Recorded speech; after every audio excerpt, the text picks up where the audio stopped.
നിങ്ങളേ പോരാത്തോണ്ട് ഇപ്പൊ ഇങ്ങനെ പറയണുണ്ട്. അപ്പനോട് ഞാൻ പറഞ്ഞോണ്ട്. എങ്ങനെ ഉണ്ടടി ആങ്ങൾക്ക് പെണ്ണ് കണ്ടിട്ട്? നമ്മളിപ്പോ 3 കണ്ടില്ലേ, അതിലേറൊക്കെ നല്ല ഭംഗിയുള്ള കുട്ടിയാണ്.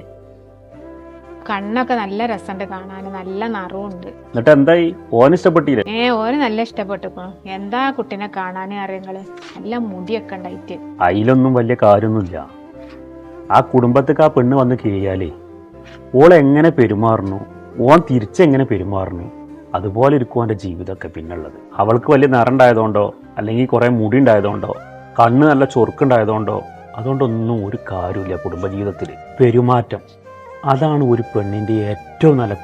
അതെന്താ നിങ്ങൾ അങ്ങനെ പറയുന്നു? എടി, എനിക്കൊരു കാര്യം അറിയാം. ഒരാണിൻ്റെതായാലും ഒരു പെണ്ണിൻ്റെതായാലും ജീവിതം എന്ന് പറയേണ്ടതേ അവരെ വിവാഹ ജീവിതമാണ്. അതിൻ്റെ മുന്നത്തെ ജീവിതം എന്ന് പറഞ്ഞാൽ ഒരു പാറി പറഞ്ഞ ജീവിതമാണ്. കളിയും ചിരിയും തമാശകളൊക്കെ ആയിട്ട് പോകും.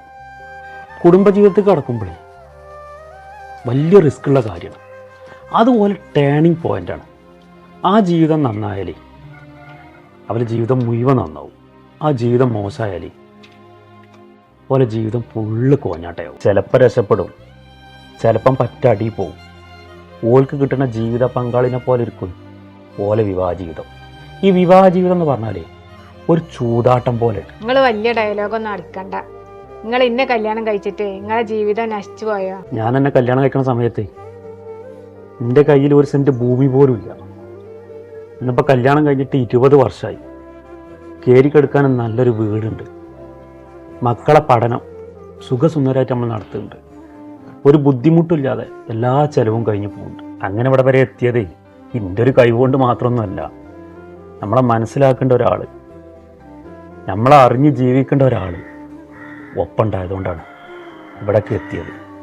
ഈ ഭാഗ്യം എല്ലാവർക്കും കിട്ടണമെന്നില്ല, ചിലർക്ക് മാത്രമേ കിട്ടുള്ളൂ. ആ ഭാഗ്യം കിട്ടിയ ഒരാളാണ് ഞാൻ.